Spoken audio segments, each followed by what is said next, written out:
Attorney Jay Crump. I practice here in Prince George's County, Maryland. I'm also the founder of the D9 Coalition for Civic Engagement. The D9 Coalition is a loosely formed organization that consists of members of the 9 Greek-letter African-American fraternities and sororities. Most of you are already familiar with the important work that the D9 and other organizations do that are affiliated with them, whether it be throughout the county, throughout the state, or throughout the country. The purpose of the D9 Coalition, however, is for these organizations to come and unite on a front to help educate, inform, and have conversations with the citizens of the county on various state, local, and legislative issues. These issues that directly affect the lives and the issues that affect the lives of our citizens every day. In the past, we have held forums that consisted of high priority issues such as police reform, state and county redistricting, and the importance of completing the census questionnaire every 10 years, and of course, voting in our local elections. It is my belief that a team of 9 dedicated organizations with the same purpose can accomplish more when under the same umbrella than just one.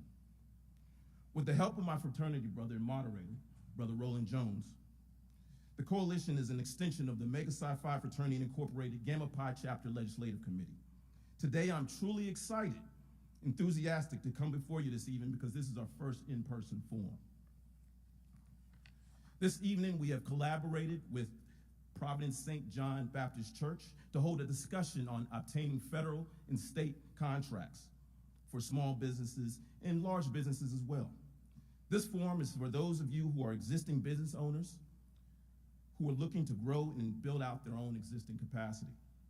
This forum is also for those small businesses who need to hear tips from the masters and are trying to figure out how to navigate government contracts and avoid the pitfalls that exist for so many that they become successful in their efforts to build their business. To address these issues, we have some superstar panelists here today. We're going to address not only the business side, but also the regulatory and legislative side of the government contract equation. These subject matter experts will answer your questions as to how to best position your business and to obtain government contracts and what resources are available to you. But before introducing our panelists, I would like to thank our partners, Reverend Billy Staten, Dana Green, and the audiovisual staff of St. John Providence Baptist Church, or Providence St. John Baptist Church. And without them, we couldn't put this on. We are more than thankful for their support in providing us the opportunity to hold this forum in their outstanding place of worship. So Reverend Billy Staten, Pastor Billy Staten, if you come and give us some words of worship and prayer.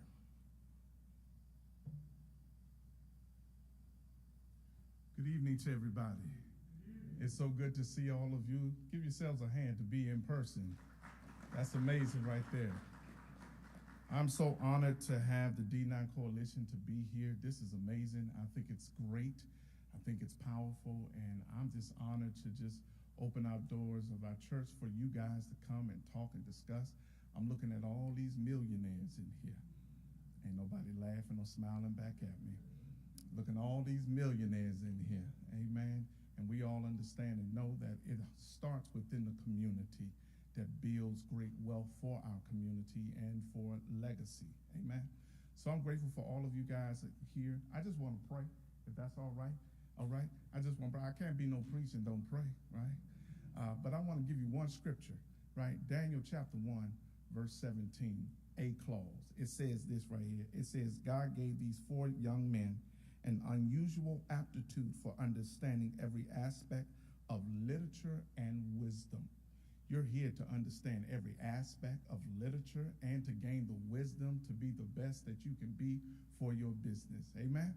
So I just want to pray for all of you, all right? Father, we thank you for this time. I thank you for everyone here, God. I thank you for every business here, God. I pray that you would grow their business, that you would strengthen their business. And I even pray for all of our panel persons that are here tonight, God, that they would grant wisdom and give insight, and that everyone would leave here with greater wisdom, understanding different types of literature to improve their business. We give you glory and we give you praise, and we thank you, God, for this moment. In Jesus' name, amen. God bless you.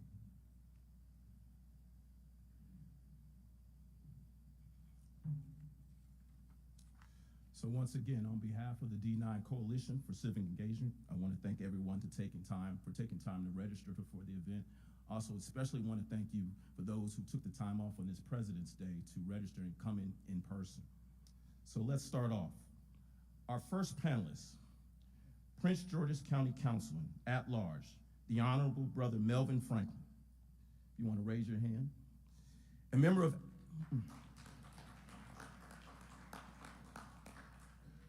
of Alpha Phi Alpha Fraternity Incorporated, the Honorable Mel Franklin has been serving on the Prince George's County Council as an at-large member since 2018. Previously a practicing attorney, he has authored over 100 pieces of legislation that focuses on creating economic opportunity, high-quality development, and increased public investment in the people of Prince George's County in the areas of education, public safety, recreation, transportation, and human services. Councilman Franklin is a graduate of University of South Carolina and Duke Law School. Our second panelist, former Maryland Special Secretary of the Small Minority and Women Business Affairs under previous Maryland Governor Larry Hogan, Jimmy Reed.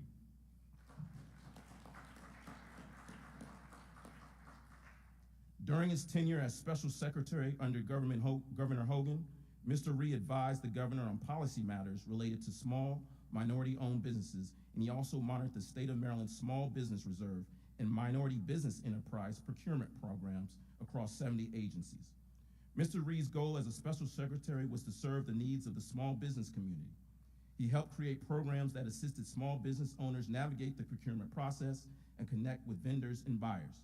Jimmy Reed is a graduate of University of Maryland College Park, holds a Master in Actuarial Sciences and a Master's in Business Administration from Johns Hopkins University. Our third panelist, who is today taking the place of Sharon Pender, who is the Capital Region's Minority Supply Development Council, but in her place we have Errol Taylor. He serves as the Director of MB Services for the Capital Region's Minority Supplier Development Council.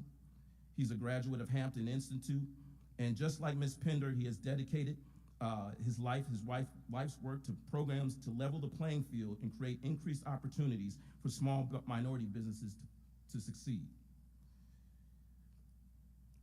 Our fourth panelist, President and CEO of 3E Consulting Group, and my Morehouse College classmate, Eben Smith. Mr. Smith, Eben, is what I call him, Eben Gregory, has more than 2 decades of business management experience in both the public and private sector, with key emphasis in supplier diversity, strategic sourcing, economic and business development, contracting and procurement, community engagement, compliance, program management, process improvement, and data management. Before opening his own consulting firm, Mr. Smith worked as Prince George's County's contract compliance officer to ensure that suppliers met and complied with the county's MBE and local business utilization goals. He also served as the compliance manager for the MGM Oversight Committee at National Harbor. I introduce you to my Morehouse College classmate, Eben Smith. Fifth panelist, founder and managing director of Korenic Construction Group, Brother Brunson Cooper. A member of Kappa Alpha Psi Incorporated, Mr. Cooper has more than 19 years of experience in the construction industry. Before starting his own construction company, he worked for Turner Construction in the District of Columbia. During his tenure, he recognized the need for exceptional and capable minority general contractors who specialized in commercial construction contracting in the DMV area. He founded the Korenic Construction Group in 2009 to fill that need. Since its foundation, Korenic Construction Group has been blessed with obtaining numerous local contracts within Prince George's County, which include, but is not limited to the construction of the new Center for Visual and Performing Arts, as well as the Career Technical Education Facility at Suitland High School. Mr. Cooper is a graduate of North Carolina A&T University. I introduce you to my good friend and whose daughters dance together with my daughter in our competitive dance team, that is, Brunson Cooper. Our sixth panelist, president of MCN Build Mid-Atlantic, Rick Munford.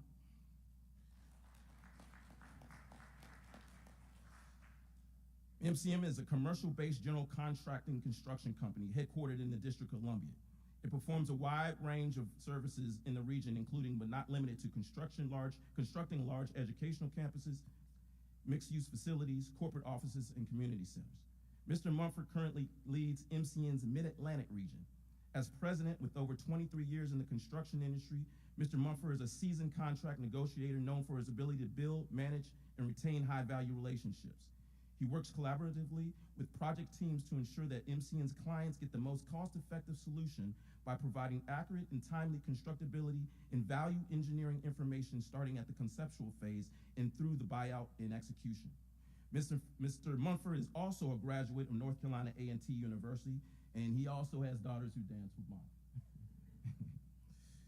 Last, and certainly not least, we have our moderator tonight, my fraternity brother, Brother Roland L. Jones.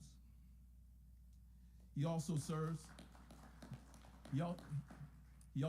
as the co-chairman of the D9 Coalition for Civic Engagement. Brother Jones currently serves as program director of the Corvius Group, a consulting group that partners up with local governments, School of Higher Learning, as well as the military to solve difficult challenges related to property management, stormwater management, energy management, asset management, and various other infrastructure-based issues. Mr. Jones is known in Prince George's County as a business veteran. He has had the following jobs. He was Director of Strategic Sourcing for the University of Maryland College Park. He was a Chief Procurement Officer for Prince George's County Government. He was Executive Director of the Prince George's County Supplier Development and Diversity Department. He was a Director of Procurement and Contract Management for the Maryland Department of Environment. A sought-after national expert in the field of supplier development and diversity, Brother Jones serves as the Chairman Emeritus of the Board of the Capital Region Minority Supplier Development Council. Brother Jones is a graduate of Howard University and holds a Master's of Science in Procurement and Contract Management from the University of Maryland, University College. At this time, I'll allow Brother Jones, if he may, to conduct the ground rules of the forum, and may we begin. Okay. Good evening, gentlemen. Good evening, audience. We greatly appreciate you being here. So the ground rules for today, if everyone could silence their electronic devices, whatever those devices may be. We want to give respect to the church first and foremost, but to the participants also. Secondarily, you are here to speak as freely as you possibly can. This is an educational opportunity to enlighten people about the success that you've had and also some of the difficulties that currently exist in the world of business today. We will respect each other. You can agree to disagree, but each one will be allowed to present themselves, their true selves. So we're going to start off with the first question being we'll start off with the diverse businesses. Mr. Cooper, you have 2 minutes to tell people why you became a businessman, something that people would ordinarily know, but something that's going to be genuine and interesting. Oh, wow. Okay. So back in, I will say, my history, as you mentioned, I worked with Turner Construction for 16 and a half years. I realized that being out in the construction arena, there wasn't a lot of people that were in my position or even other small companies in construction in the area. You may have one or two. Don't get me wrong, Smoot was a large construction company here, minority construction company here. But I saw the need and I wanted to fill that need. Also, there was a little kick from I'll say, for being passed over for promotions and also being out in the arena and doing work and I'll say marketing. One of the groups that I'll give, props to is African American Real Estate Professional Organization. They would tell me, "Why aren't you doing this for yourself? Why are you working for Turner and not working for yourself?" So that put that seed in my mind, and along with being passed over for promotion, started Cornick Construction Group. And for 3 years, I worked basically kept money into the company, kept pushing money into the company, doing opportunities because I had to make sure that when I left and went out on my own, I had to basically keep my family at the same level that I was providing. So I wanted to make sure I could continue to provide at the same level. So left in 2012 and really took off from there and just started pushing relationships. And the key is relationships. I can tell you, I didn't do it by myself. I did it with a good group of people beside me, and then also a lot of people that actually believed in me. People left Turner and came and worked with me at the time, and really, I felt good about the fact that, I was, pleased that they were able to leave their jobs with a Fortune 500 company and actually work for me. And I realized it was because, people really just want to be treated fairly and really want to do the job that they, love to do. So over the years, we just grew it from there and just became the company that we are now. I believe we're either the largest GC, minority GC in the county, looking to be the largest GC, period, in this area. So we have lofty goals, but we can do it together. 2 minutes. Thank you, Mr. Cooper. Mr. Mumford?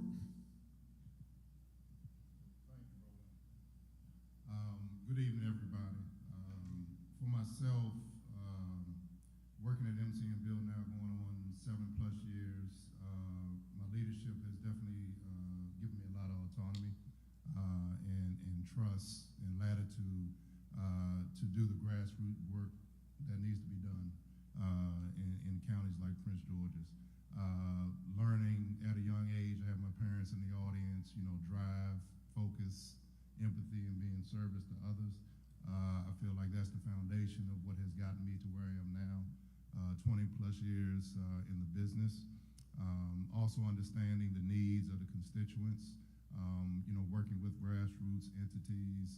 See a friend of mine out here, John Deadweiler, with Training Grounds, where we have to understand that feeding our business, we see a lot of labor that's really dwindling, and trying to make sure that the next generation understands the importance of the construction.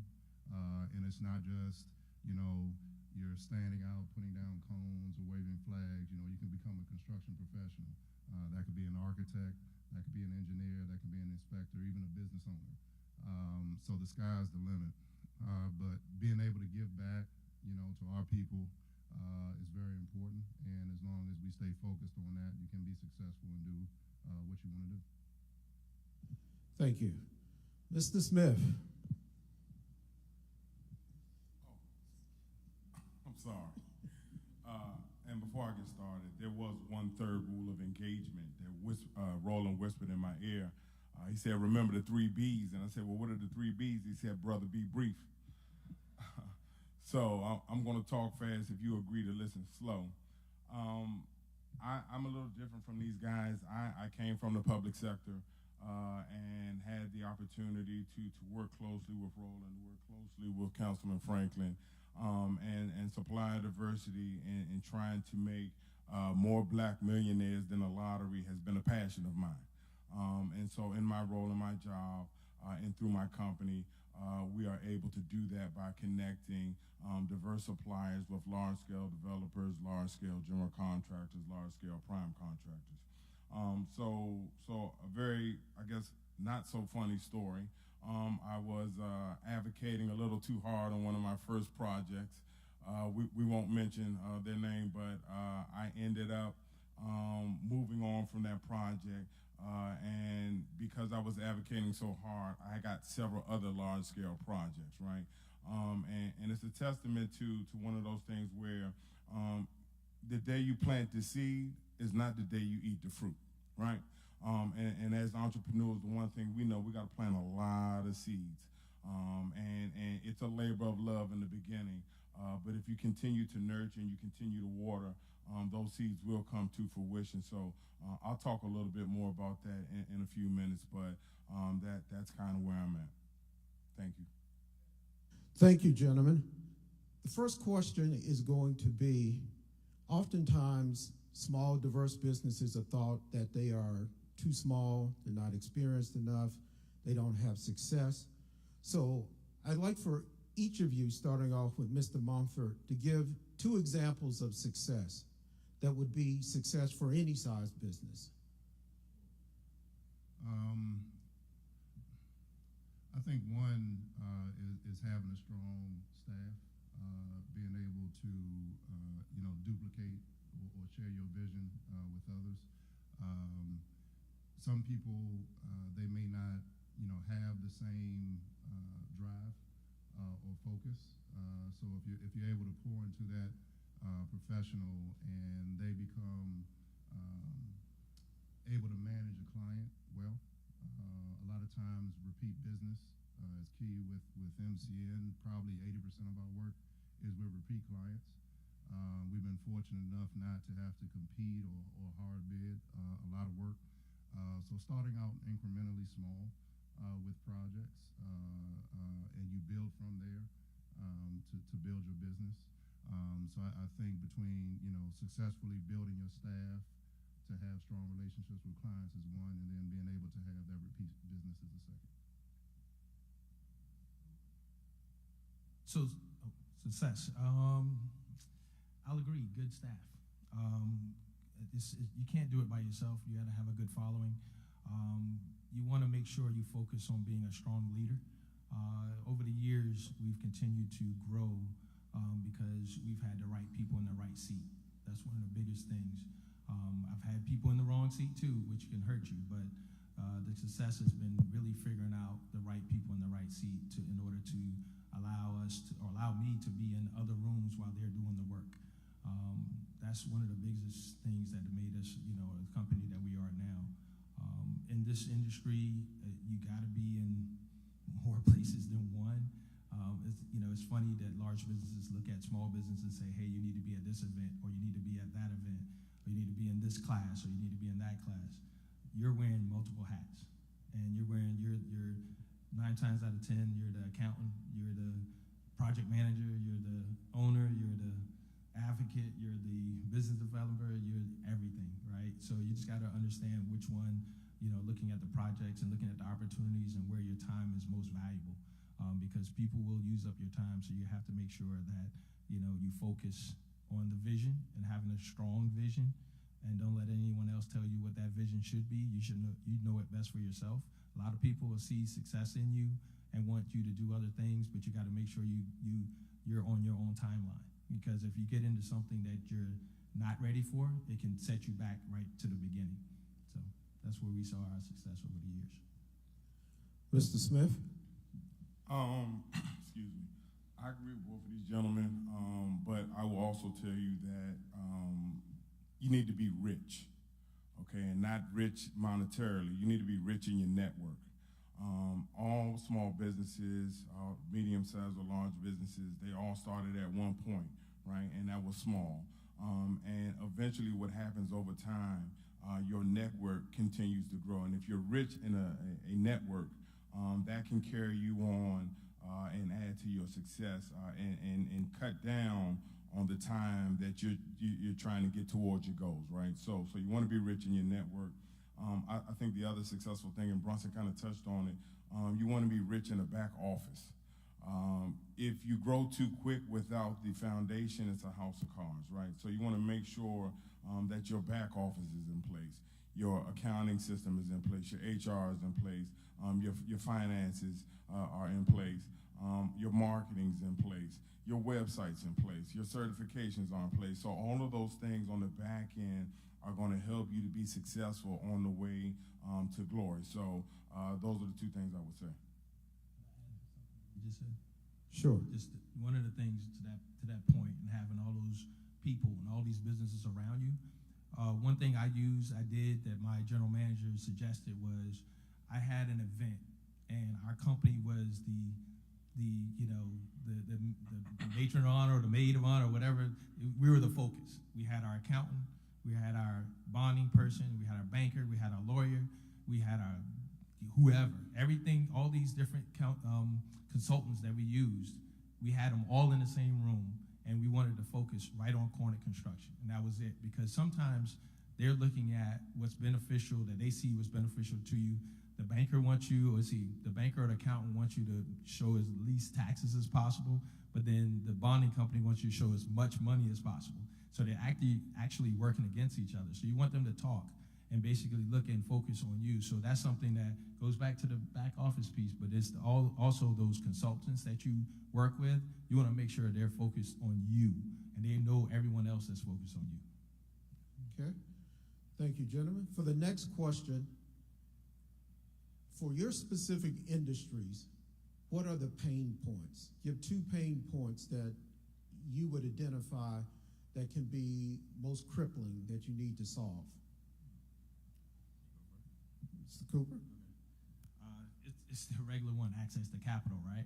So I can grow as fast as I want to, I can have as many opportunities as I want to, but I got to make sure I have the capital, not only that the bonding company wants to see, but not only to make the payroll, make sure I got the right people I can offer to the right people. As a small business, we're paying, 9 times out of 10, we're paying the same amount of money that a large business is paying their employees, because we want to make sure that employee is focused on the opportunity and the work, not just focused on trying to, doing a side work while they're working for us. We want to make sure that they're getting, that value. But the pain point really is not, just not being, you got to do a whole lot of different things as a business. And I wish I could split myself into more than one person, but it just, that's one of the strongest pain points, just not being in the same place and capital, Mr. Smith? So I'm in construction, but I run across the gamut of industry. So I'll talk about it from a government contractor perspective. I think one of the big pain points is having access to the jurisdiction's forecast, and making sure you understand the life cycle of those procurements that they're procuring, right? A lot of times you'll find that these contracts run maybe a 2-year base cycle, and then 3 1-year option years for a total of 5 years, which means that if you're not in on the front end, you won't see any opportunity for the next 5 years, right? So you have to understand the buying cycle of these jurisdictions. Not only do you have to understand their buying cycle, you need to understand their forecast. You also need to understand who the buyers are, what they buy, how they buy it. Do they oversee the small procurement car purchases, or do they just procure RFPs, right? So those are the things that you need to understand about governments and government agencies when you're interfacing with them.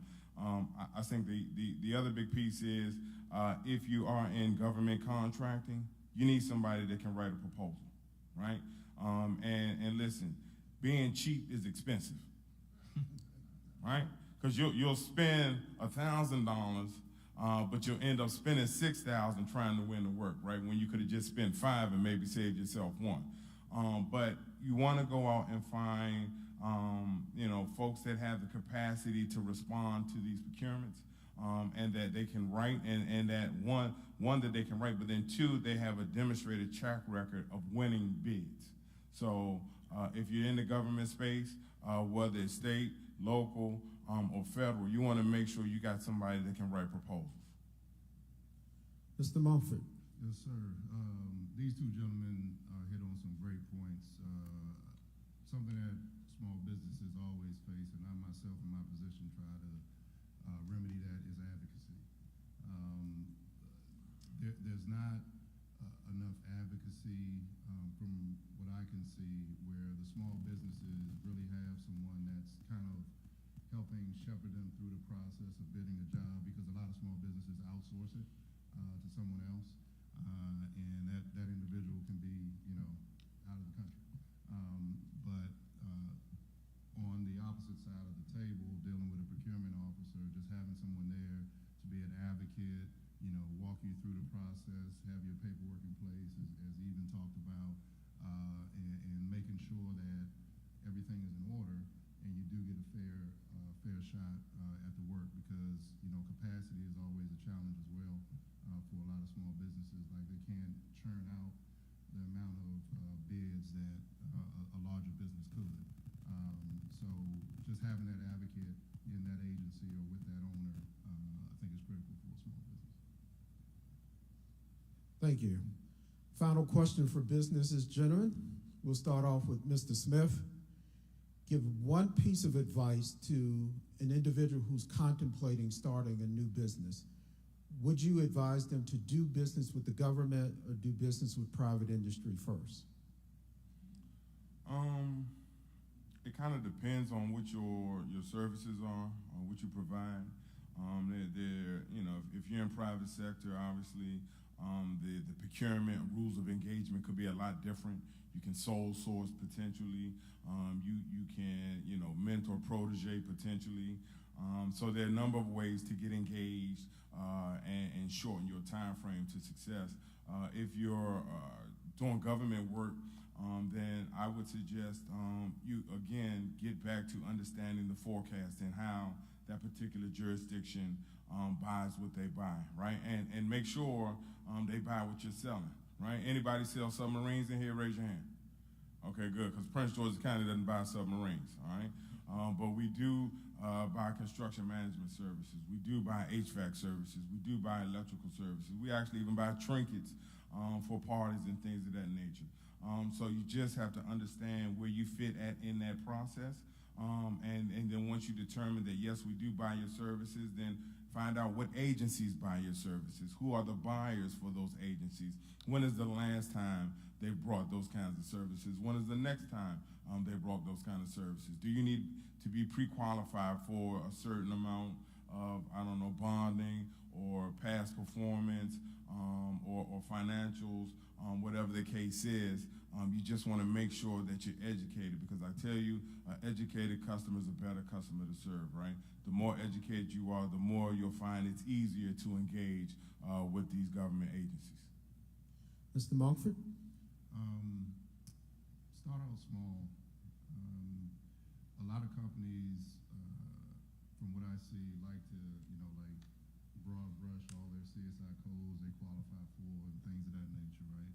And when I go through a scoping process with a subcontractor, I'm like, well, what is it that you do? What are you an expert in? Well, I can do it all, Rick. Just want to get a contract. And when we do find that opportunity for that small business and we put you on a project, then what happens when you fail? You know, what happens when you're not able to have the access to the capital, or you're not able to make your payroll because you're trying to take on too much work? You know, be an expert in what it is you may have started out your business in and build from there. And it's okay if you grow from a package that can be $10,000 all the way up to $100,000. You know, with a general contractor having internal advocates, or, you know, my superintendents or the project managers saying, hey, this particular company performed well for us, then that will open the doors for more opportunities for you. So I would just say focus on whatever you specialize in first before you try to take on more. Can I say something else too? He said something that I think is very important, is the advocate, right? And I'm gonna do this because he's sitting here, but I'm gonna do it because he deserves it, right? So advocates like Councilman Mel Franklin, who has, you know, been a tireless advocate for us. I've personally benefited from some of the legislation that he's put in. My company has, Brunson has, Rick has, Joy has, Enor has. And so, you know, there are advocates out there that will fight for you, right? And so you just got to go find them, right? Councilman Mel Franklin is at large. He represents the entire county. And then go find out who your council managed district council member is, right? And then also, you have to make yourself known.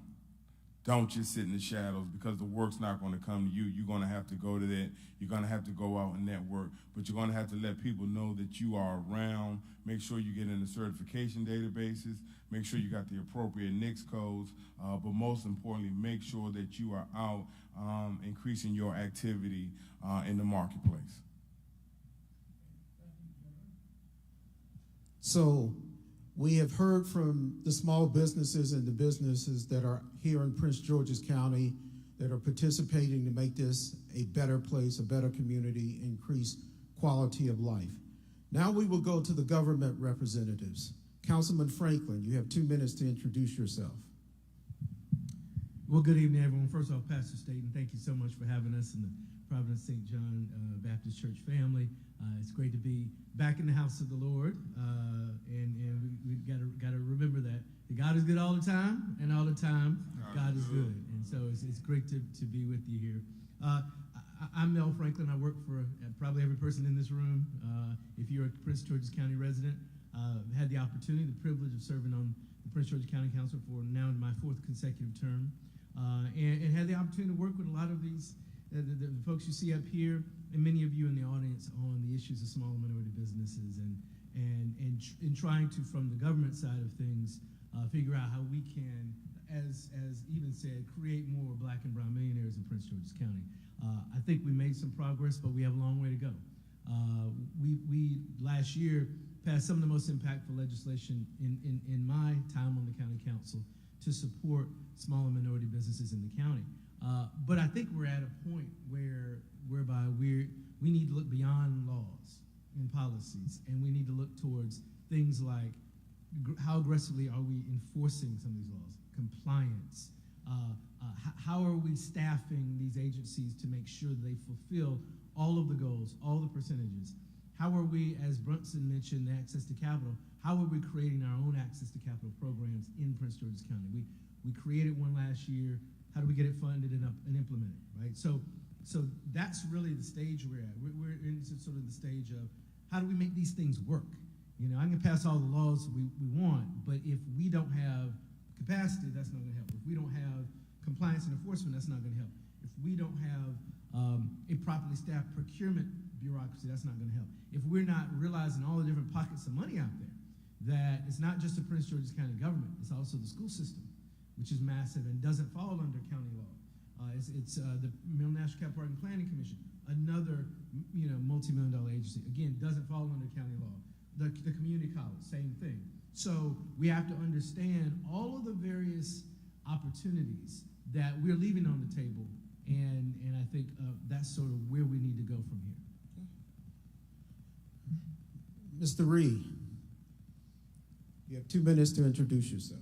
Yeah, my name is Jimmy Ree. I'm originally from South Korea, and I've been an entrepreneur all my life, not by choice, but that just was in our family. As an immigrant family, my father was the person who brought Korean martial arts called Taekwondo to this country. So in our family, when it came to Taekwondo, you can do it voluntarily or involuntarily, take your pick, So that was the start.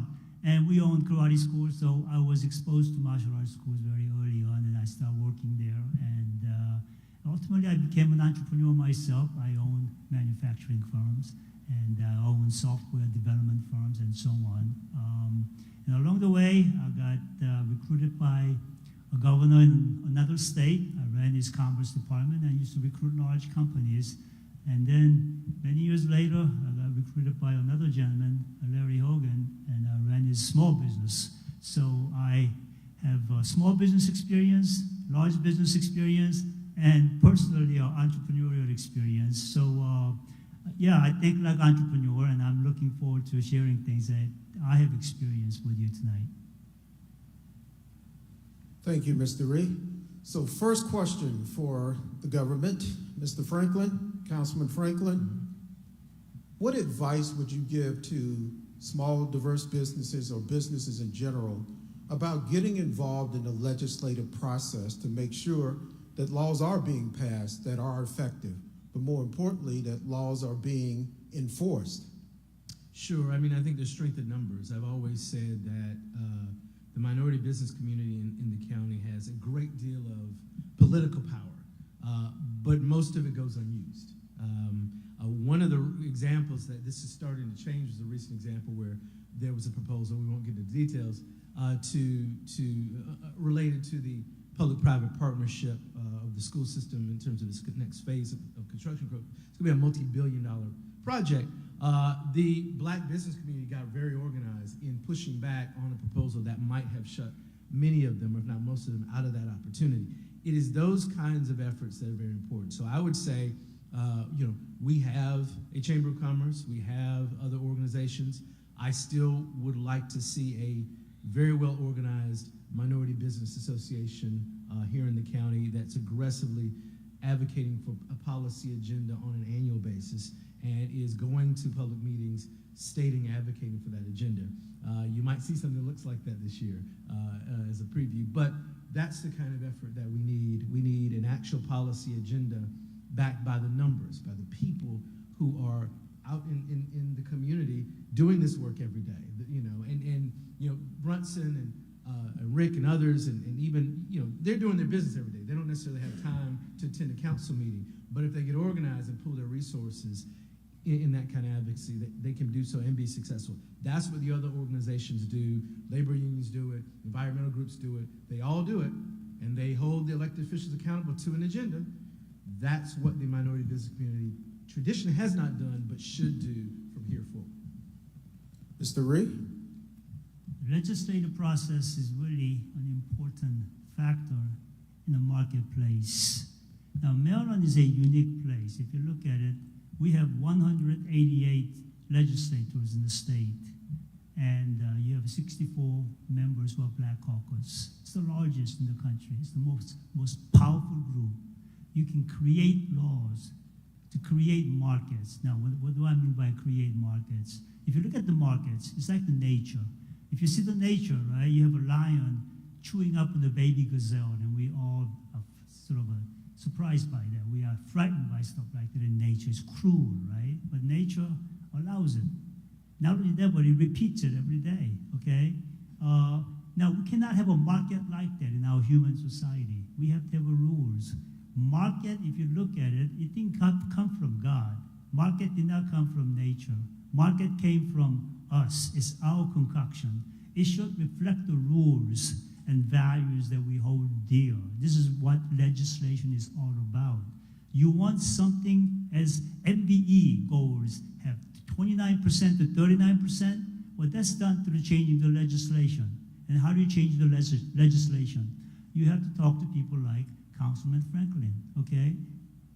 Implore, discuss, whatever it is you do, okay? And make sure that they stand on your behalf.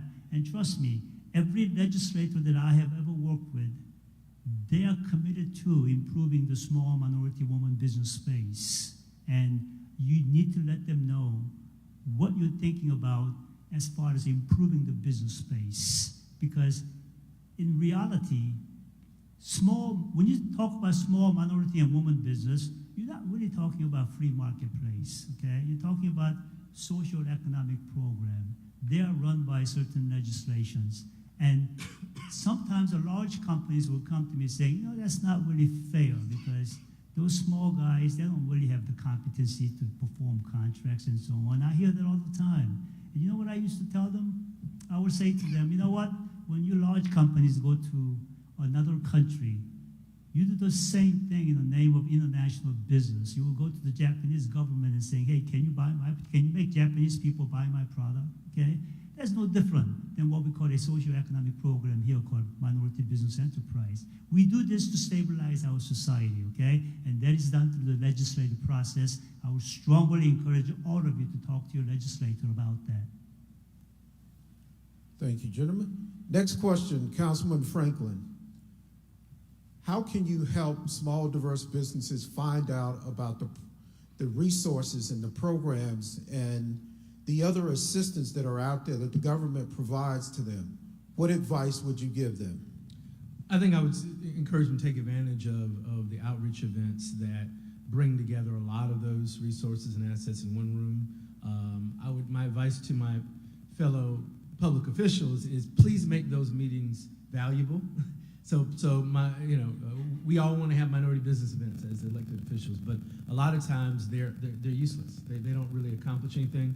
So my advice would be, find the outreach events where they're actually going to have people who can make transactions, who have access to the capital, who find the events where the actual procurement officers are attending, the program managers are attending, not just politicians. And so I would say, go find these outreach events, find outreach events that Office of Central Services are doing, others are doing, but make sure that the right people are in that room before you waste your time, because that's happened a lot of times, and those are some of the complaints I hear. But that's one way to do it. I would also, as I think Brunson said, this is all about relationships, right? It's all about relationships. And these procurement officers, these middle-level managers, nameless, faceless people who are making multi-million-dollar decisions on, and you never heard of them. And a lot of them don't look like us. So, even in Prince George's County.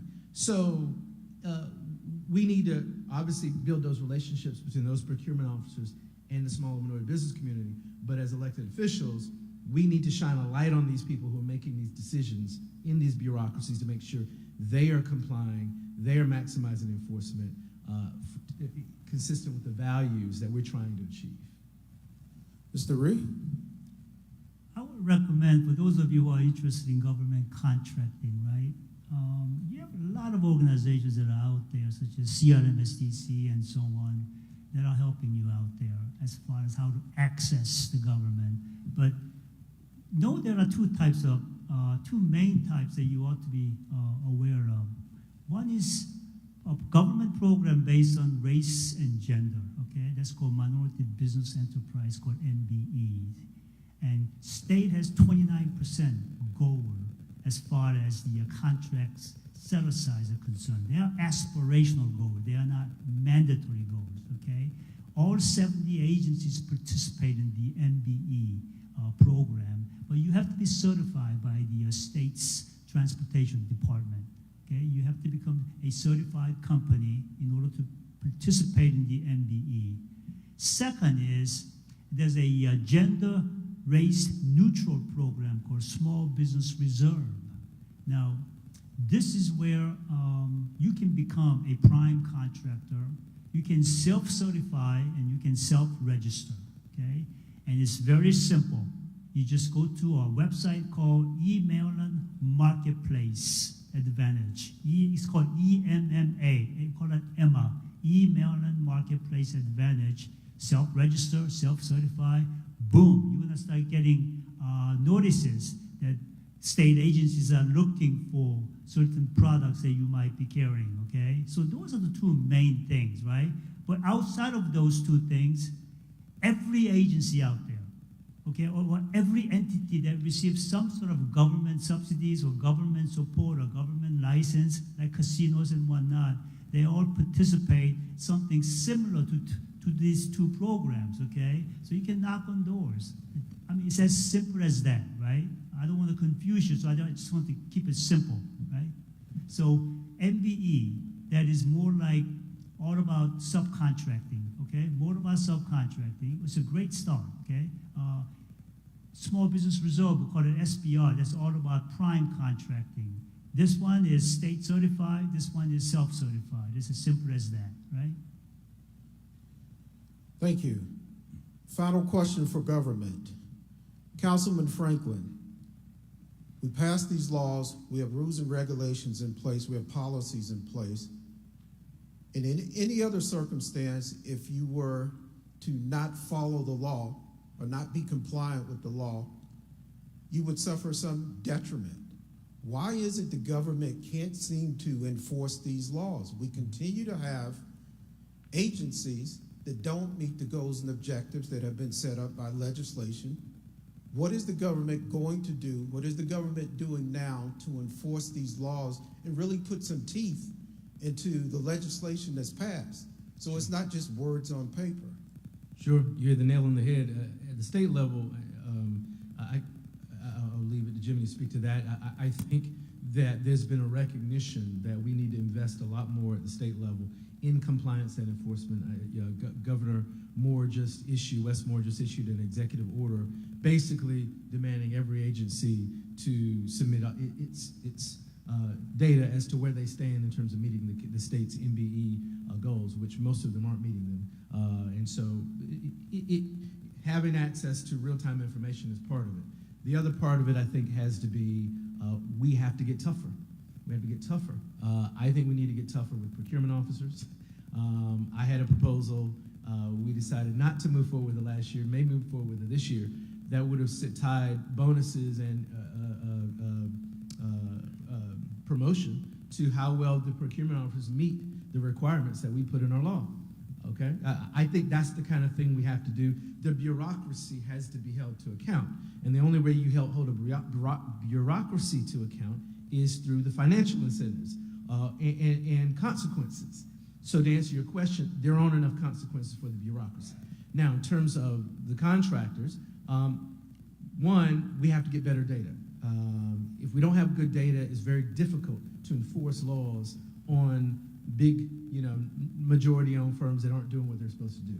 If they are being left in charge of giving you the data, they're being left in charge of doing their own compliance, then it's not happening, okay? So we have to, I think, focus this year on 3 big areas: compliance and enforcement. We have to invest in it, hire people, pay people to do it in a way that we haven't in the past. 2, we have to get strong with oversight. So the council has to get more aggressive with oversight, so must the executive branch. And 3, giving our small minority businesses access to capital in ways that we haven't in the past. If we focused on those 3 areas this year, it could be transformational. If we don't, we'll be having the same conversation next year. Mr. Ree? Yeah, it's a human nature, I think if I could start up with your big philosophical point of view is this, if you're honest with yourself, you come to the church to go to heaven. If you're not honest with yourself, you come to church not to go to hell, okay? And there are a lot of things like that where we have put in system because human beings are different like that. Some are honest with themselves and some are not, right? So what is a system that we need to implement this contract programs fairly? I think as the councilman said, to me, you need 3 things. Number 1, transparency. We're gonna put some light on it so that evil goes away. As an example, if a contract is before me and I get to decide who gets the contract, how do I get to decide that? Well, it doesn't really matter. How I decide it should be a public record, okay? Right now it's not, right? The transparency is missing. So there's a lot of personal relationship. This is the reason why many of the gentlemen here said earlier, know your customer, right? Because if we shine the light on, then maybe we don't really need to know the customer. We just need to understand what the rules are, okay, and give everybody a fair shot. Second thing is administration. State does not know how much work is being done by a prime contractor and what the prime contractor's relationship with small minority companies, they are subcontractors, at any particular given time during the contract, okay? So we don't really know. We may pay the prime contractor, but prime contractor may not pay the subcontractor, right? And that issue is something that state has not been able to resolve so far because there is something called a privity of contract, meaning prime contractor has a contract with the state, not the sub. So when sub has issues with prime contractor's payment, state's position is we have no contract with you.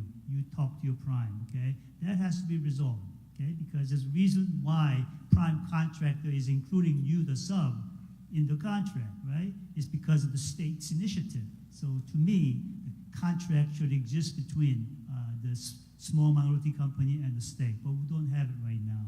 And 3, as Mel said, accountability. Right now, the accountability is slap on the hand or slap on the wrist, okay? Try hard next time. It ought to be tied to something more than that, such as their promotion and whatever it is, right? And then there's another major part is this, and this is a part that where I'm not gonna blame the government, where I blame and maybe I sort of encourage small minority business to think about it, and that is you have to be good at what you do, okay? Competency part. If you're not good at what you do, you're not differentiated, you're gonna compete in price. And just as water seeks the lowest ground, there's always somebody cheaper than you are. So differentiate yourself and add value, high value, number 1. 2, make sure you understand thing two about access to capital, because money to your business is like blood to your body, without which, I don't care how good you are, you're not going to be able to sustain it. That is an absolutely essential point. And 3, know something about the policies that impact your ecospace, such as how to look for pipelines. What do the agencies that I want to sell to buy, okay? What type of problems could I solve for them? What are the rules? Unless you know those rules, you have a headwind against you. But if you do understand those rules, you can position yourself so that there's a tailwind behind you. So those 3 things, competency, capital, and understanding of the policies, only when you have those 3 things, have your business plan resting on top of those 3 pillars. If you're missing any one of those pillars, you will struggle, okay? So that's your responsibility. So that's what I would like to suggest to you, right? Thank you very much, gentlemen. This ends the government segment. Now we will go on to the advocacy segment. Mr. Taylor, we thank you very much for sitting in for President Sharon Pender. I know that this was a last minute, so Thank you for coming down from Baltimore. So first and foremost, I'll give you 2 minutes to talk about yourself and the council. I'm Errol Taylor. I'm also a member of Kappa Alpha Psi Fraternity and a Prince Hall Mason. I'm Director of MB Services for the Capital Region Minority Supplier Council. Prior to joining the council 3 years ago, I owned a business for 30 years in Baltimore. I owned a catering business, Charm C Catering. So for those who are in business, I know your pain, I know your suffering. I know what it's like to be Wednesday, payday's Friday. You got this many bills on your desk and that much money in the bank. So I know access to capital and that pain. What the council does, we certify businesses to do businesses with corporate America. We play in the private sector as opposed to the government sector, although there are some government agencies that do recognize our certification. Prince George's County, for example, Howard County, Baltimore counties. And I think the big thing of what we do once you get past certification, we help you build relationships. And everybody said that here tonight, relationships. And one of our keys is, we'd like to say, we want you to build relationships that you can turn into revenue. And I think that's the main focus of what we do. We have 4 pillars. We connect, we certify, we advocate, and we develop MBEs. Okay, thank you, Mr. Taylor. Why is certification important? What's the first question you get asked when you go to corporate America or even government? Are you certified? So that's the first objection. That's the first gate you've got to get through, because that's the very first hurdle. Are you certified? Corporate America is not going to talk to you unless you're certified. We have people come to us. Why are you coming to get certified? I'm trying to get a contract with Amazon. I'm trying to get a job in a contract with Peapod or Whiting Turner. So that's how you go that initial hurdle of, are you certified? You've got to be.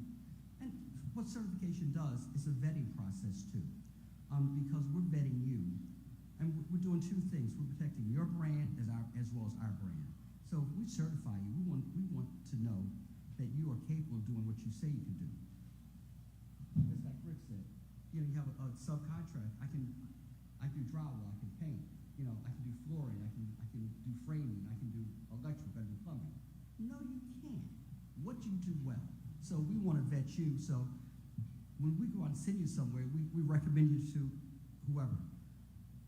If you fall on your face, that looks bad for you, but it looks bad for us, because then are they going to keep calling us asking for qualified MBAs? So certification is very vital. I think it's essential if you're trying to do business in America today. So the council is a little bit different than other certifying agencies. Theoretically, you could get certified by the state of Maryland. MDOT is responsible for doing that. Doesn't cost you anything. But your organization charges a fee. We charge, yes. Why is that important? Why is your organization better? What benefit does it bring to the small business as well as to corporate America? When I owned my business, I was certified with MDOT as well as Baltimore City government. Great certifying agencies. But if I was certified in December, I didn't hear anything from them until October, November the following year. It was time to recertify. We offer programs throughout the year. We have monthly meetings. We have an MBIC Roundtable, Minority Business Enterprise Input Committee. They meet monthly. We have a CEO Roundtable that meets monthly. And a lot of what we do is building relationships with corporate members as well as other MBEs. Because we have MBEs in our network who are doing joint ventures and, with other MBEs and spending over $2 million on a joint venture. I can't do the contract, but you and I together can do the contract. So we encourage that symbiotic relationship that you can encourage with, joint venturing. Certification is just, if you're in business, it's helpful. It's just incredibly helpful. We do programs throughout the year. We have an MBE. We do academies. We had a Wells Fargo Academy. We did an academy with BGE for those who wanted to do business with the industry, in the energy industry. And not just BGE, but any energy industry company. They came to us with a check and said, develop a program. We just finished a cohort with Virginia State University and the Maryland Minority Business, MBDA, Minority Business Development Agency. So we do a lot to help you build relationship and help you become better entrepreneurs, which, once again, the state of Maryland or Baltimore City did nothing. You got the letter saying you're certified, but that's all. So we help you work on your business. We also sent MBEs to Northwestern, to Tuck Business School, so they can become better entrepreneurs. So we do things to help you be better entrepreneurs. The council is in the business of advocacy. If there were two things that you could tell the business community how they can help your organization, help them, help the business community be better, what would those two things be? Well, some of it, for corporate, are you putting some teeth in it? Has your C-suite embraced this certification process and minority, set-aside processes? That's number one. Thank you. Is this better? Closer. Oh, okay. If they haven't embraced certification, and it's not going to work, that's number one. And then number two, access to capital and having realistic expectations. Amazon contacted us last week. They were looking for generator maintenance people, audiovisual people, and I can't remember the third. But they wanted companies that all were in revenues of $10 million and above. That's unfair to small businesses because you're very, very capable of doing the job, but you don't have $10 million in revenue or sales. So, I mean, they need to be realistic and, set realistic expectations for what small and minority businesses can do. $1 million, you'd have revenues of $1 million, you get a contract with Amazon, it might only be $100,000, $150,000, but that can be an life-altering experience for your business, get a contract like that, so. And that can help put you on that trajectory to keep going.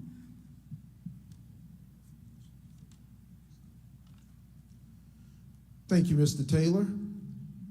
You have witnessed the three aspects, kind of the three-legged stool.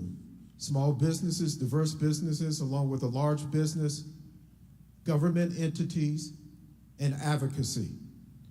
We're now going to open up for questions from the audience. You will have the opportunity to ask these gentlemen questions. Again, I would ask that you would be respectful and truthful. So we're going to open it up for questions at this point in time. You can come up to the mic.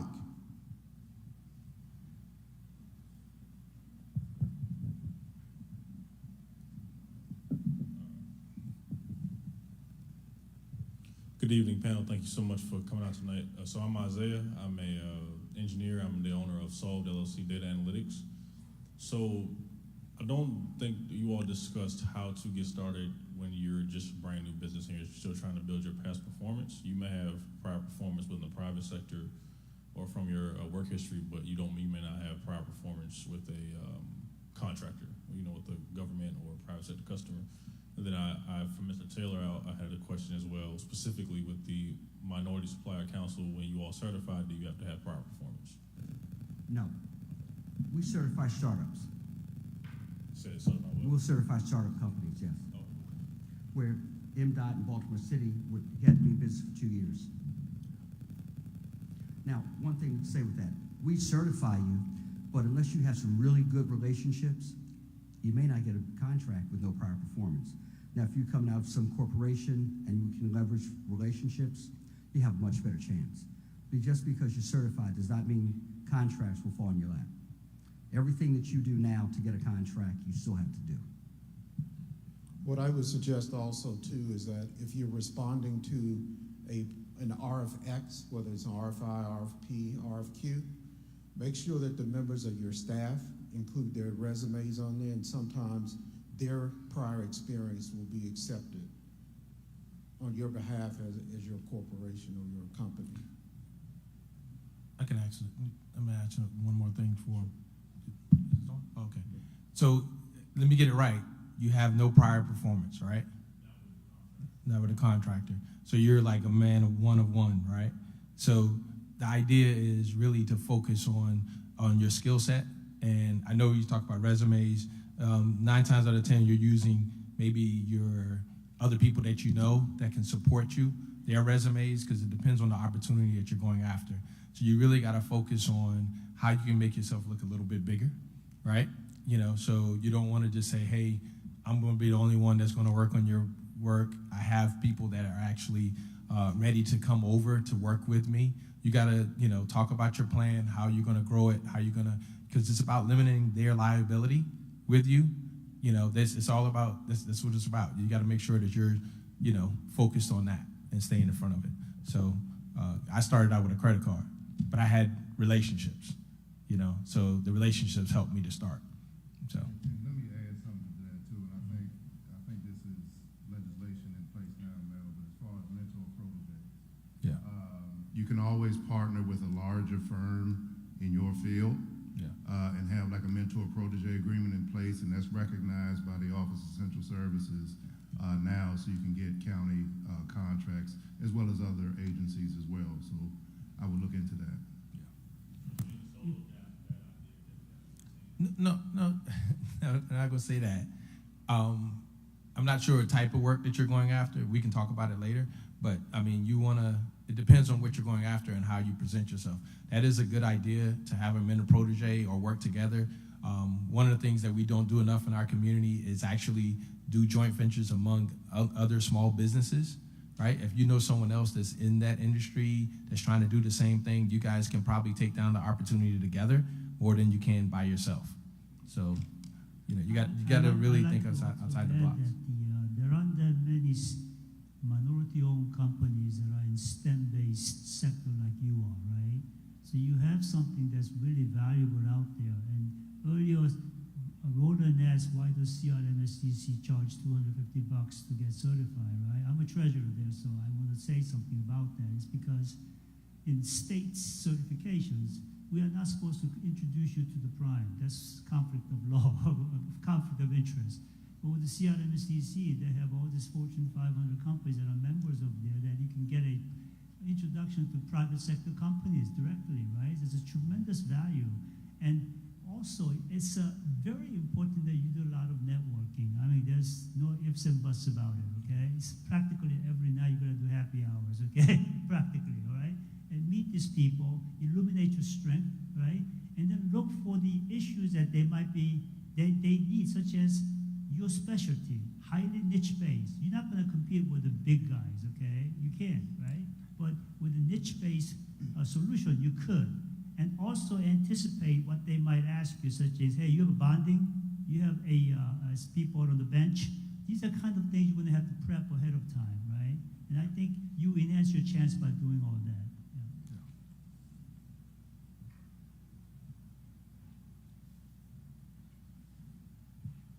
Good evening, wonderful forum here. My name is Dana Green. I am the co-owner and founder of a company called The Brainery. We are a tutoring firm that has kind of sort of done some scaling and growing at the same time, but we've grown tremendously since the pandemic. We have gotten a slight contract with Prince George's County Public Schools. I had to resign my job just so that it was not a conflict of interest.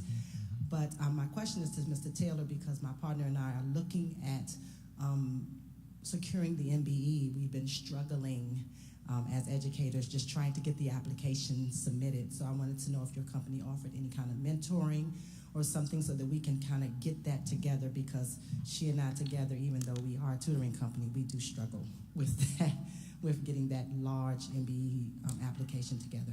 You know, our application is not that complicated. But we do offer the first Thursday of every month a pre-certification meeting where we do an in-depth dive into who we are and also how to fill out the application. And I'll make sure Thursday, I'll make sure you have the information before I leave. And I would also add, you know, that application process in particular with MDOT is pretty extensive. You might want to take a look at bringing in a subject matter expert. That's all they do. There is a cost, right, to doing business. And so remember, we talked about being cheap as being expensive. Not saying that you're being cheap, but what happens in these kind of scenarios, it takes you a long time to get through the process, right? So you might spend 20 hours on it, and when you multiply that with your monthly rate, that is going to cost you a lot of money, whereas you could have maybe spent $500 and got it done. So the good thing is, and this is back to your network, right? Now we're your network. So I've got somebody that I can recommend to you after this. And if I can just piggyback, if you're looking to do certifications, I tell people get them all at one time. You know, bad analogy. I went to the dentist, needed wisdom teeth pulled. He said, I can pull 2 at a time, you'll have half the pain, or pull all 4 and you have all the pain is over. So I tell people, if you think about doing MDOT or anything else, do all the certifications at one time, because 90% of what we require is what you need for other certifications. So you can have all the documents gathered. So, and if I may add, because I used to oversee the MBA program for the state, and there are thousands of them out there, right? And if there's one thing that I'd like to advise the MBE potentials is be judicious as far as how you select your NAICS code, which is your area of your business, okay? And certain sectors, you got thousands of companies competing against each other, right? I mean, if you pick a sector that says, I sell burger and hot dogs, trust me, there'll be thousands of them. Differentiate yourself saying, my burger is different, okay? It's gluten-free burger, whatever it is, right? Be very careful about how you select, okay? Yeah. If I can add to that also, when you look at it, when I first started out, I actually felt that I didn't need certifications at all. And I actually didn't want to deal with politics either. So, but over the years,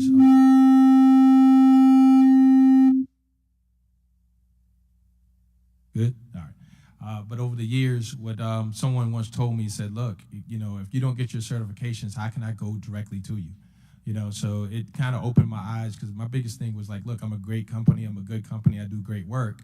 But he says, look, it doesn't hurt to have that certification. And I agree, doing all of them at once, it definitely helps. I think sometimes people don't see the value of having a certification. Remember, we need these certifications to make sure that we can get in the door, because in the past, obviously, and now, we aren't allowed to get in the door even with the skill set that we have. So you have to use it to your advantage. And once you get on the other side and get in the door, then you can open the door for other people to come in too. So it's important to have those certifications and make sure you have them along with you. And if I could kind of accentuate all of this when it comes to certification, people before us have fought very hard for the right legislation to be passed, so we could have a seat at the table and have an opportunity to play in the game. So once the legislation is passed and these are the rules of the game, you can't sit back and say, I don't want to follow the rules of the game. I want to do what I want to do, but I want to be allowed the opportunity to participate. Can't have it both ways. So when we're sitting on, if you're sitting on the other side of the table in your government and you're trying to enforce these laws and rules and regulations, policies and procedures that have been passed, you got to help us out. You've got to participate in a manner in which we don't go to jail for doing things that we shouldn't do, and that we are advocating for you on behalf of the structure that's been put in place. And I'll let Mr. Franklin elaborate on that. Sure. None of the vast number of laws that we've passed recently to help small and minority businesses mean a hill of beans if you're not certified. If you're not certified, I can't help you. None of the policies I pass will help you. None of the policies at the state level, federal, none of them are going to help you, because the certification is the door to then you then being able to be valuable in meeting these requirements that a lot of these other firms are going to be made to meet if we have the right enforcement and compliance. So certification is, in government contracting as a minority firm, it's essential. It is, there really is no choice about it. It's really essential. Now, what we as policymakers need to do even a better job of is streamlining certification, making it easier. We've tried in the county to say, hey, if you're certified here, we're going to go ahead and give you credit for being certified here. So we've tried to do a lot of that to improve the situation. I think there's still more to do on that front. Thank you, Councilman Franklin. Question? Come forward.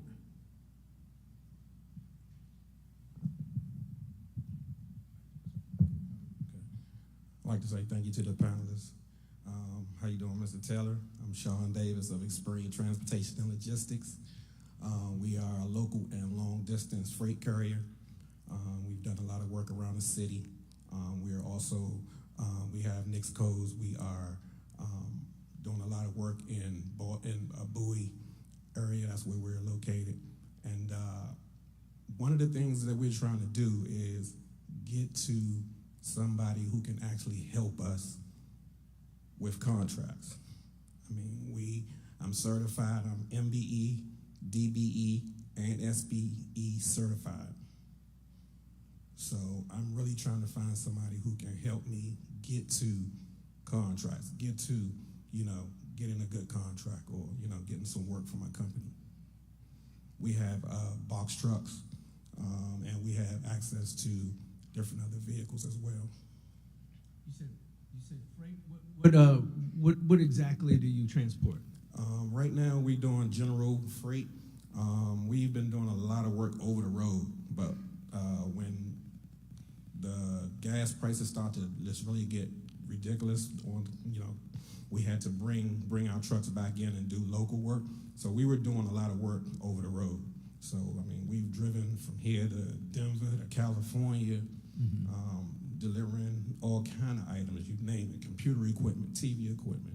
And you've been bidding on contracts without success? Is that what's going on? You're not even seeing them? No, my company didn't bid. What we do is we had different companies that we go to provide the work for us. Okay, but you're certified. You're on email in the marketplace? Yes. Okay, but you're not getting notice of contracts? I haven't as of yet, no. I have been doing some networking. We just went to a networking conference out at M&T Bank Stadium because they're going to be doing some renovations out there. We've met with a lot of the prime contractors. They haven't been selected yet, but we've been there. We put our information in their hands. We've spoken to everybody that was there. I made sure that I met with every person, shook their hand. I got brochures in my bag, gave them brochures, my business card. I am ready to do business. I just need help. Could I suggest that since council said email and marketplace and you haven't received any notice, right? So I would suggest you call the governor's office of Small Minority Women Office, right? And then there's a person named Lisa Senar. She is in charge of that Small Business Reserve program. She's a manager for it. Tell her that you haven't received any notice, Okay. and see whether she could help. And I guarantee that she'll go beyond the duty to help you. Okay. Yeah. And Mr. Taylor, I've been calling your phone, ringing you. Yes, sir. Process. It was hard. Okay. It took me almost a whole year to get this application and everything done. I did it myself, Okay. along with my brother and my sister over there. But we got it done because we was persistent. But it's a really tough process. DBE, MBE, both of those are very tough, but you have to be persistent, and we did it. But now I'm looking for what's next. Right. And I haven't got there yet.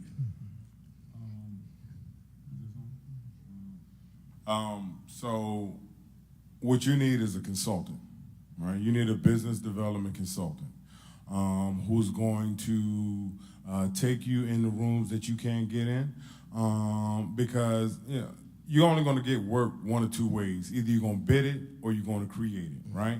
And when you're bidding it, then you got to find the people that are procuring that kind of work. Now, based on what you've said, you're probably looking at, trying to find some general contractors or some super subs that deal in material and deal in a lot of shipping, right? So you got to kind of backdoor your way into where you're trying to get to. And then on the government side, whether it's federal, state, or local, then you need to figure out, okay, what agencies are buying big types of material that I would actually ship or load on my freight, right?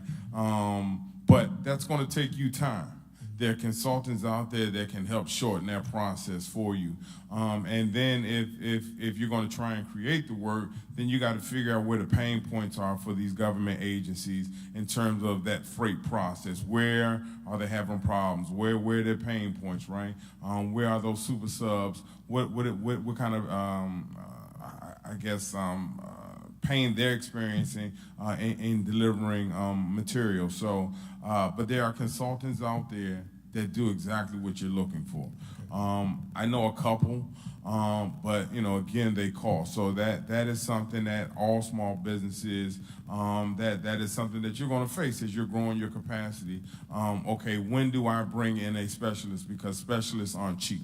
It's like a plumber, right? You bring the master plumber in and you pay him $125 an hour because he knows where to hit. Now, he might be there for 2 minutes and you may pay him $125 an hour versus the guy that just can fix a toilet.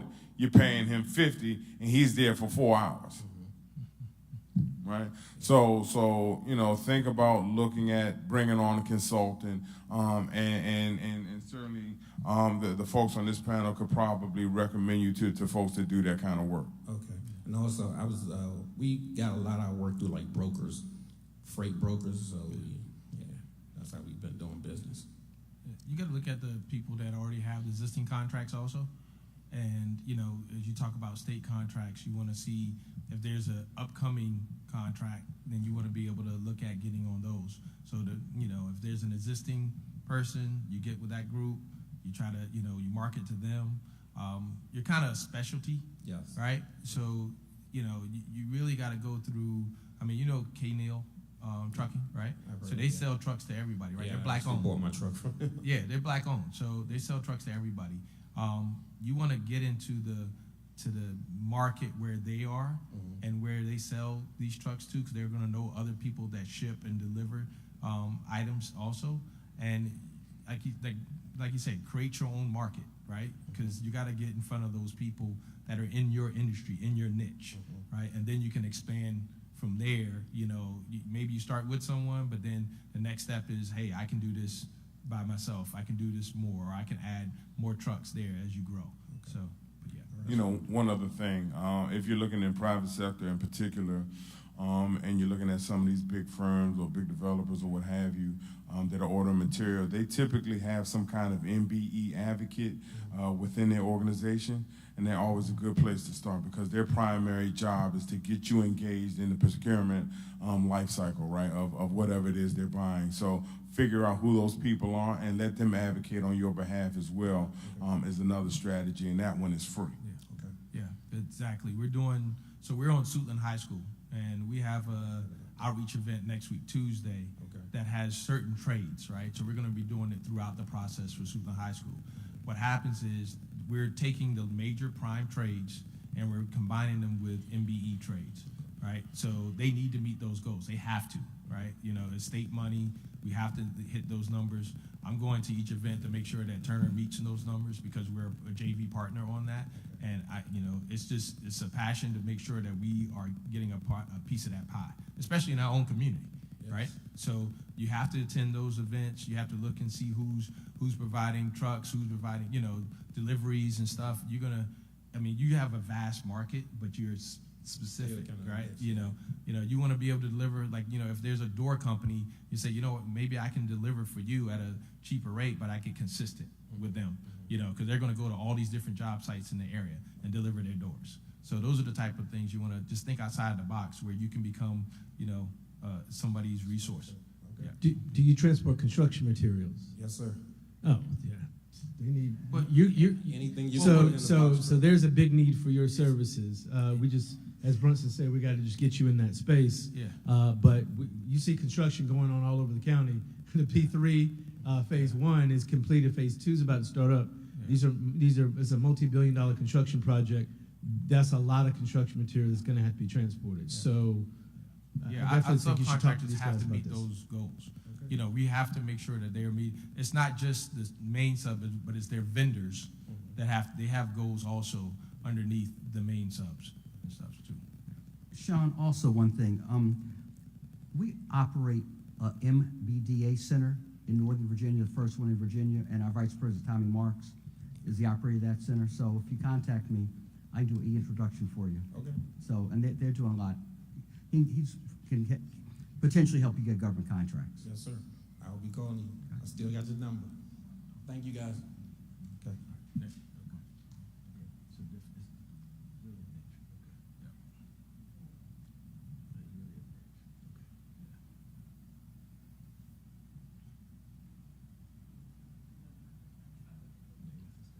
All right, good evening, everyone. Thank you so much for the opportunity. You mentioned a lot of different things. I have a question. Well, first of all, my name is Sophia, and I have a company that's woman-owned. We are actually a healthcare and IT company, so we have healthcare staff inside, and also we have a project team, an IT project team that completes projects for small to mid-sized businesses. I wanted to ask a question, because I know a lot of the things I hear a lot as a startup is getting certified, getting your MBE certification, and that is not really the easiest process, right? Sometimes it takes 1 year. The question is, as a small business, you're trying to grow your revenue, you're trying to bring something in, because part of the MBE process is looking at your taxes. So what do you suggest? Because even though, yes, we're working on certification, we also want to make sure we're bringing in some sort of revenue, because that's important. How do we kind of balance that? Because for us to get business, we need to be certified. But to get certified, you need to have business. You need to have something coming in. So how do you balance that? That's one. The other thing I was going to talk about, Mr. Ree, I don't know if you might be able to help us out with that. So you spoke a lot about Emma. I'm very familiar with Emma, but I'm also very familiar with the fact that every county does not put business in Emma. City of Frederick, for example, they don't put everything on there. PG County doesn't put everything on there. Montgomery County doesn't put everything on there. So everyone has like different portals where you have to go in, register individually to actually be part of their procurement. So that's why sometimes a lot of businesses are not getting notified at Emma, because there's no business there. So how is your office going to kind of deal with that and help out? Because this is something that when I came to Annapolis, I mentioned that during the small business training, because it's something that it's taken me a lot of process to learn. It took me a while to actually understand that every county does not put everything on Emma. So for us to say go to Emma, it's almost like Emma is just a starting point, but that's not where you want to stay. So what do you do? How do we handle that? Because some people don't have the knowledge that I have. That's my second. And my third is to you, Mr. Smith. You spoke about RFPs, and it's not always easy to get someone to write an RFP for you, and I imagine that you have resources, and if you're able to share that with a small business, that might be helpful for us in actually getting our foot in the door to make sure that we have a competitive RFP. I know I spoke a lot, but it's just a lot of I'll things. go first, and I'm going to answer all three of your questions and then pass it down. The first question was, tell me again. How can you split your time? How can you be more? Splitting your time, but also in trying to get your certification, because when we can't have access to business without certification. Sure. But we need revenue to come in before we actually can even start the process of getting certified, because your taxes are looked at as a business when you're trying to get your MBA certification. So how do you balance that? So, that's an interesting quandary that you just mentioned, right? Because what happens is, as a small business owner, you're trying to write off everything, right? So you don't have to give the money to your uncle. But at the same time, you want to show that you're making money, right? So there's a balance in there that you're going to have to figure out. And oh, by the way, welcome to be a small business owner. But again, you get back to the experts, right? Let's think about the end in mind. Where do you want to be? What are you trying to do? What kind of finance are you going to need to get there, right? So now you're talking to the bank. You're talking to the loan folks and saying, okay, here's where I want to be in 5 years. How do I get there, right? What are the strategies I need to put in place right now? What kinds of things should I be writing off? What kinds of things should I be writing off? Should I get an electric vehicle and try and get me a tax credit, right, for that? So there, again, you have to get back to the resources and talk to the subject matter experts. Two, you talked about Emma. Huh? Emma. So here's the problem there. This game is just not based on sympathy, right? So you're going to find that the resources are in silos. And unfortunately, the state, the local jurisdictions haven't fixed that yet. And so what you're going to find, so let's just take Prince George's County, for example. We have a county procurement system. We got a county school system that has its own procurement. Our higher educations, Bowie State Community College have their own procurements, right? And so you're going to have to navigate those particular agencies and all the buyers within those agencies, right? And then let's just say you sold widgets and you had folks that had procurement cards. There could be 50 of those guys, right? And so you're going to have to take the time to figure out all this information, or you're going to have to bring somebody on that already knows the information. And that's kind of how you cut down the time. Got to spend money to make money. This is true. I found this the hard way. And the reason I'm asking is because, so I know that, but I understand that sometimes walking into the room and people hear certification, they hear Emma, they think, okay, I'm going to start from there. But that's just a starting point. It's not, because I'm in the process right now of getting my MBA certification, and I've had to learn a lot of different things. But Emma, I've had to learn through pain that ever is not as just basic. So I guess, Mr. Franklin, I don't know. I mean, I don't know how this, and Mr. Reed, I don't know how this is going to be passed, but trying to encourage county to put a lot of the business, for small businesses especially. I have my SBR. I don't always get notified for SBR type projects or RFPs, so it's going into this different, siloed systems to find out, okay, don't do Emma, go this way, and then this one has a different set of requirements. It's not, making it a little easier for us, because we have enough to have to deal with, trying to get all the certifications, but making it easier to be able to get access to the information that's needed to help us. Yeah, I totally understand your situation and dilemma, and I think it has pros and cons about what you ask questions, right? If we solidify and unify everything on single source, which we would love to see, then that also disadvantages small minority woman businesses, because you will not be able to compete against the bigger guys with the same access to the same information, okay? By having distributed information everywhere complicates game for everybody, including the big guys. So that's one plus side, okay? But the second thing is, I think it's very important for you to talk to your local guys about this. There is a very important factor called local multiplier effect, okay?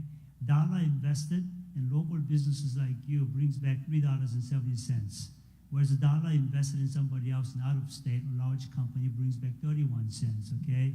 And yet we continue to try to recruit outside companies for whatever the reason, right? So that local job employment and the local multiplier effect is something that you need to talk to the county people and saying, hey, this is the reason why you need to let me know. And send me the information whenever you have something in the pipeline. And they will do so because they are looking for companies like yours, okay? It's really amazing how everybody feels like they're deprived of information. Everybody, including the state, okay? They don't know you exist, and you don't know that they have opportunities, right? So you gotta spend some time connecting with them, right? Yeah, and I just want to briefly respond. So we passed a law several years ago requiring all of our Prince George's County procurement business to be on a central website. The website that they should be using is email and marketplace. Now, the challenge is that not every entity spending your public tax dollars in the county is a part of Prince George's County government. The school system is not. The Maryland National Capital Park and Planning is not. The community college is not. So some of it depends on what you're going after. If it's Prince George's County government procurement, it should be on email and marketplace if it is a true public bid. If it's not, then I need to know about it so that we bring that to the attention of the Office of Central Services. But I will maybe some point can find a little bit more about your experience and what you've encountered that was not on email and marketplace and should have been. It is getting better. I'll be honest with you, it is getting better. we used to look at it every Thursday at 2 o'clock to see what's coming out, right, in Prince George's County. They've moved to also Ariba and Maryland Marketplace. So it is getting better, but keep talking on it. I mean, because I'm still frustrated, and but they are trying. It just gets better with time. We just got to stay on them. Yeah. Hear me? Yeah. Good evening. Enor Williams, I know most of you guys up there. Thanks for coming out. Rolling, you're doing a fantastic job. Probably more towards you, Councilman. Mm-hmm. Not every small firm endeavors to be a sub, right? Right. So my question is there, and I think I've seen legislation before, but I don't know where it stands. Is there opportunities for the government to put projects aside that will be simply for small or CBE businesses, whereas though they're going to get the project because they're capable of doing it. Don't give me something, but I'm capable of doing it, but I don't have to fish in this big pond with everybody else. And we also know that a lot of project managers who make these decisions are comfortable with larger firms for whatever reason. Opportunities for small businesses to be primed. Sure. You can talk a little bit about that? Sure, and I wish Jonathan Butler was here. He could explain some of what the Office of Central Services has most recently proposed. There are a few things. So we passed something called the Prince George's County Supply Schedule. Passed it years ago, but it was not fully implemented until very recently. The idea is that you set aside these projects that can only be bid by small and minority businesses based in the county. And so that was one of the primary vehicles for getting at exactly what you said, giving smaller companies the opportunity to build past performance, not just as a sub, but also as it's a small project, but it gives them that past performance where they are priming that project. They just announced, and Brunson may know more about this than I do, a program where they're going to, for construction projects that are below a certain amount, I believe is it 5 or 50? Was it 50 million? No, this is you're talking about the on-call? Yeah. It's 3 million. It's 3 million? 3 million and below. So 3 million and below, those will be reserved for certain classifications of local companies here in the county. And the idea, again, is to have these situations where our small businesses are priming projects, not just subbing them. So your question's right on point. Those kinds of programs are being implemented, but they are new. So we have to be vigilant about them and make sure that they actually follow through on executing them. The other thing I would mention is that we have a mentor protege program now in the county. And once again, we just got to make sure the follow through happens. We put in place authority for that to be connected to any contract that the Director of Central Services chooses to require it on. I don't know that that authority has been used yet. So it's those kind of things that we got to make sure as we put authority into the law that it's actually being maximized by those who are carrying out procurement. And how would firms know about those? Would that be an e-marketplace thing? I'm sure Eva's going to send it out in his newsletter, but.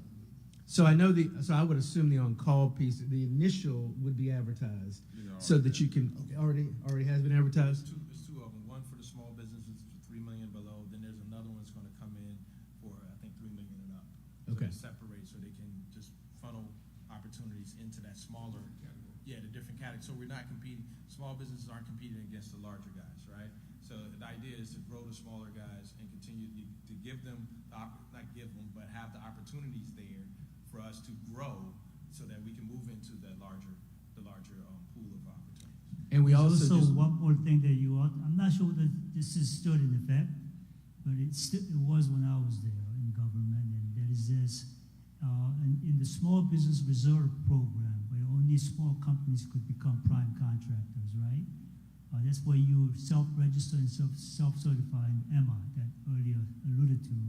But all contracts under $500,000 are mandatorily designated towards small business, and if one, then it would have required my consent to it. Okay, before I don't really know whether they still have the program or not, but that was something that we try to do to, number one, give more contracts to small companies, but number two, the more important thing is it's a transparency. We have to know who is giving out those contracts and why it was given to certain companies. That has to be public record, okay?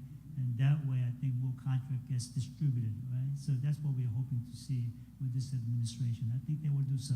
Yeah.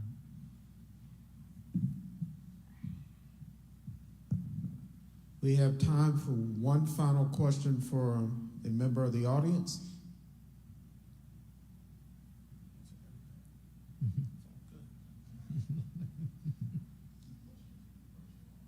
Okay. With a question. Yes. We have two questions from the virtual audience. Yes, we have two questions from the land of cyber. This first question that Nathan Wilson proposed may have been touched earlier, but if anybody on the panelists can accentuate on it, what are some of the key components of a successful grant proposal, and who should I include on my grant writing team?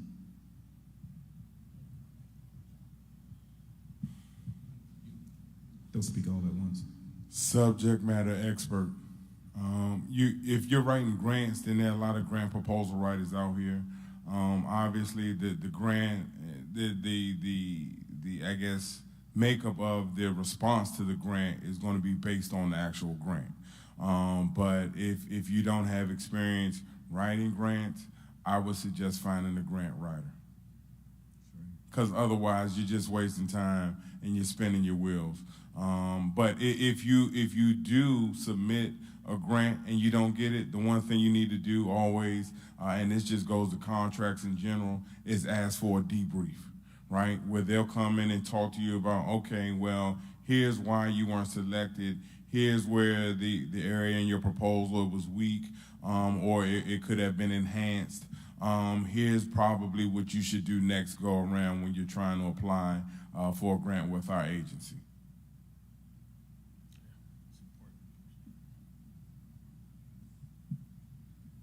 And the second question came from Van.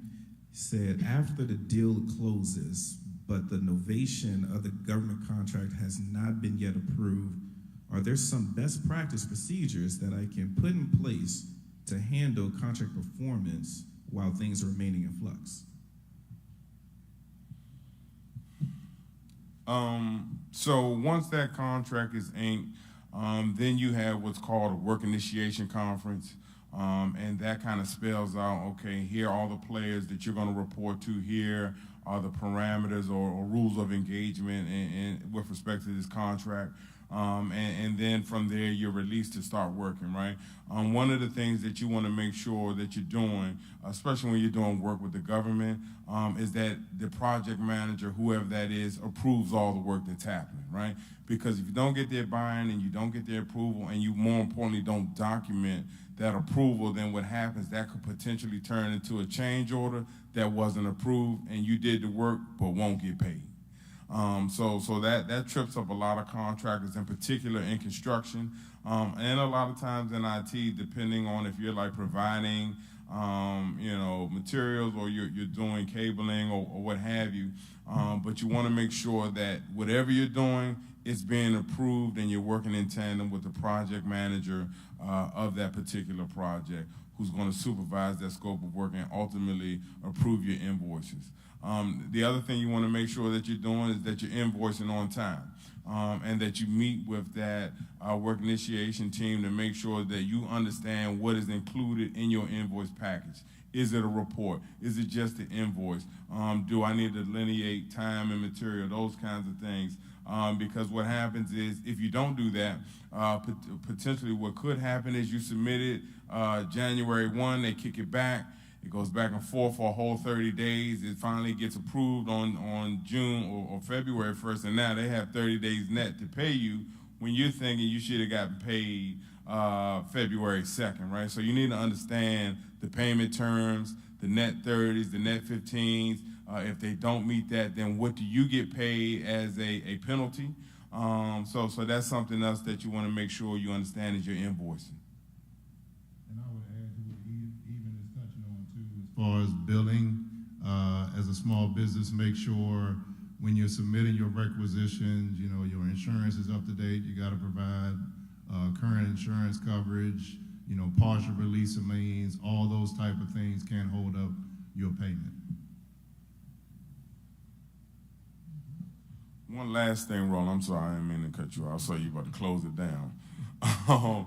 I would just say, you know, with respect to if you need, because a lot of times when you got a contract, there's a startup cost, right? You may have to buy materials, you may have to do this, you may have to buy that, and you may not have the money to do that. So you might want to take a look at financing, get in a short-term loan or get in a bridge loan, or maybe even assigning the contract to a financial institution. So what happens is they buy all the stuff. When the payments start coming in, y'all both get paid until they get paid, and then once they get paid off, now everything is coming to you. But that's another tool that you can use as a small business, so you don't have to break the bank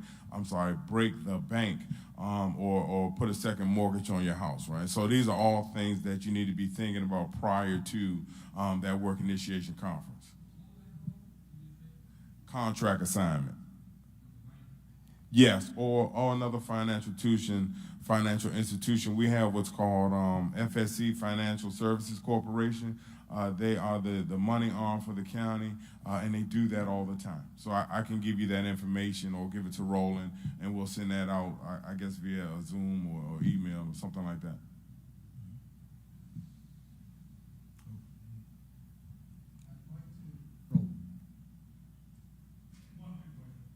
Okay. This is the absolute last question. Good evening, panel. Thanks for having us here tonight. So I am a disabled veteran. I hear you guys talking a lot about MBE. With having my disabled veteran status, is that just as popular as the MBE certification? Yes, it is. So would I have to go through that same process and get an MBE, or would that suffice? You could be both MBE and vet status. You could have two statuses, okay? There's a separate veterans program in the state. There's a separate set aside, okay? And so if you call the Governor's Office of Small Minority Women Business, they administer that program, Veterans Business Program, and they will give you all the information. But you don't have to be certified separately as an MBE. I'm sorry,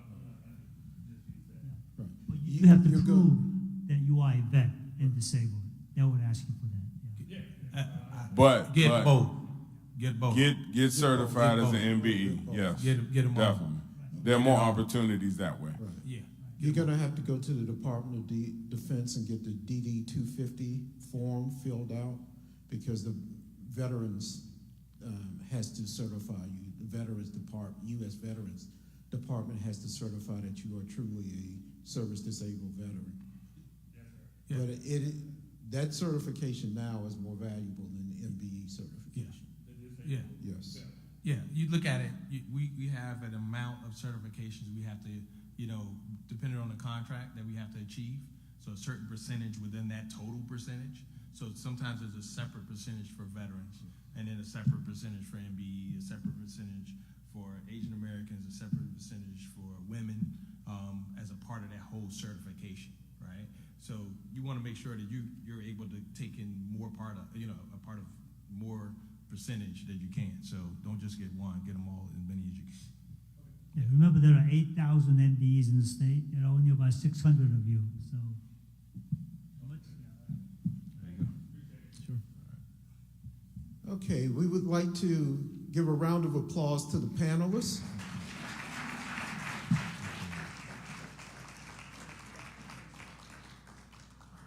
We thank you very much for your time and attention and being present here today in person. This is the first of a series that's going to continue, so we may be calling on you later, but thank you very much for your participation tonight. Jay? Yeah, and thank you. Again, thank you, and thank the audience for coming out. And I just want to let you guys know that if we have on our D9 Coalition for Civic Engagement Facebook page, it has recorded all the content that you've heard tonight. So you can always go there, and if there's something you miss, is information that you need to hear again, go to our webpage. We have the event recorded, okay? And again, thanks to everybody for coming out. I want to give a special shout out to those work guys in the back, the AV, the audio visual squad. We've got Brandon Kennedy, brother Brandon Kennedy, brother Kevin Ford Jr., and we've got the AV staff for Providence St. John Baptist Church. And lastly, but of course not least, I want to recognize two grand officials who came out to support me tonight. That's the Basilisk of the Gamma Pi chapter of Omega Psi Phi Fraternity Incorporated, Rick Allison, who's in the back there, and that's in the brother Eric Fields, who is the Vice Basilisk. Again, that wraps up our session, and that'll be it, guys. You guys take care.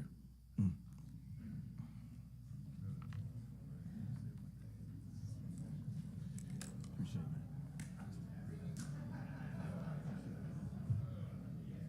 Yeah, do your thing.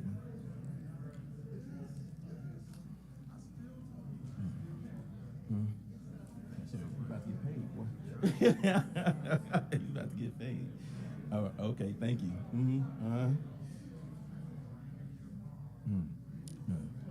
All right, thanks.